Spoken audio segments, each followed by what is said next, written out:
Bertempat di Aula kantor desa, belasan anak batita yang diduga stunting mendapatkan pemberian makanan tambahan atau PMT guna mencegah kesehatan terhadap anak bawah 3 tahun batita di wilayah Desa Mekarjaya, Kecamatan Ciomas, Kabupaten Bogor.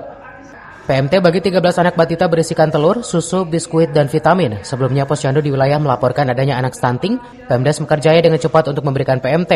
Hari ini pembagian yang kedua yang diberikan bagi anak batita.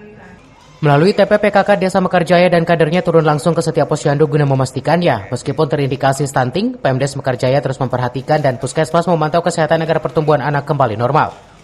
Sedangkan Pemdes Mekarjaya adanya anak terindikasi stunting telah menyiapkan anggaran dana desa yang diperuntukkan penanganan stunting.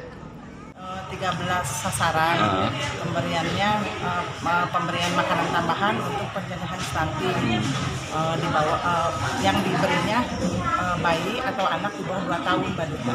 Bu, ini rutin atau gimana Bu? Alhamdulillah rutin, udah mulai berjalan 2 tahun.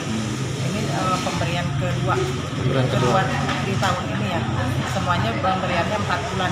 Di setiap posyandu kita selalu memberikan edukasi untuk setiap bulan rutin datang ke posyandu.